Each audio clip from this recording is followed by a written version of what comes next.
Hello and welcome back to today's lesson. We will talk about Web Application Firewall. It has nothing to do with spiders, despite the name. What is it even? So, WAF, or short for Web Application Firewall, is a module protecting your web applications from targeted attacks.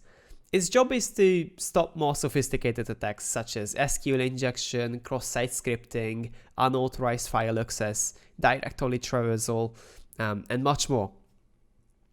We do this by setting up an Nginx reverse proxy within your machine, using IP tables rules to rewrite traffic into our internal service ports. If this doesn't mean anything to you, don't worry, we will have a simplified visualization in the upcoming slides, and you will be able to understand it much better. This ensures all of this ensures that we are able to work without any control panels, and that you have complete control over all the aspects of this system. So, what is a reverse proxy? And I'm very glad you asked this. As the name suggests, it's a proxy, but it works in the opposite way. Instead of facing the users directly, like a normal proxy would, it faces the internet, waiting for connections, then redistributing them among your machines. But in our case, it's a single machine because all of the reverse proxies reside on one of your servers. And let's see that visualization to help you understand it easier. So this is how it looks, where the white square is your server and the light blue is the reverse proxy of BitNinja, and the little bit darker blue is your web server, which could be Apache, Lightspeed, Nginx, or whatever you prefer. And how it works is fairly simple. As you can see, the reverse proxy server of BitNinja is the first line that the connections go to. And how it works is, this is, as you can see, the red line represents a malicious connections.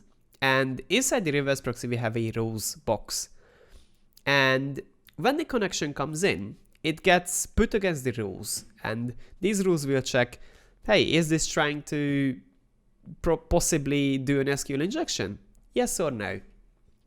If the answer is yes, in this case it is a yes, it is trying to do something malicious, so the connection gets closed instantly, and then the reverse proxy server itself will respond with a CAPTCHA page, where they will see that they have been triggered the defenses of BitNinja, and they have to resolve a CAPTCHA in order to remove themselves. If this happens, then no harm, no foul, they can just continue browsing. If this was a bot, of course it will not be able to resolve a CAPTCHA. And in case it tries to do a next attack, then what will happen is it will simply block it again. So we are not whitelisting the IP address, rather we are blocking it again in order to avoid security loopholes within our system. So let's see what happens with a good connection. The good connection comes in, it passes through reverse proxy and the rules will check again, is it malicious, yes or no, according to the rules we have. If all of the rules say, no, it's not malicious, you can go, then it will get forwarded to your Apache, Lightspeed, or Nginx web server. Let's say it's example.com. It gets resolved there, and the web server will say, yes, this is example.com, take it. And then the example.com connection will go out and then show up on their screen. Of course, this all happens very quickly, so there's no delay in it, but this is how it works. And I hope this little visualization helped you understand it a little bit better. And I've mentioned we are using rules. What are these rules even?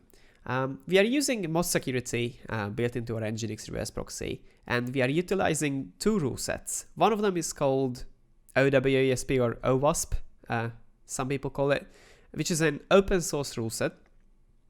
And we also utilize a custom rule set built by BitNinja security experts.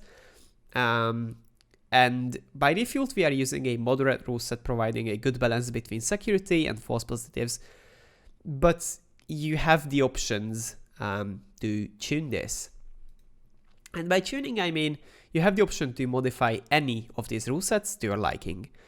What's more, you can create your own rule sets and even your own rules if you so desire, and apply it to your machines if you prefer more security at the risk of causing more false positives, for example.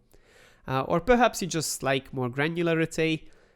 We've also got you covered there because you are able to set up rules based on domain patterns.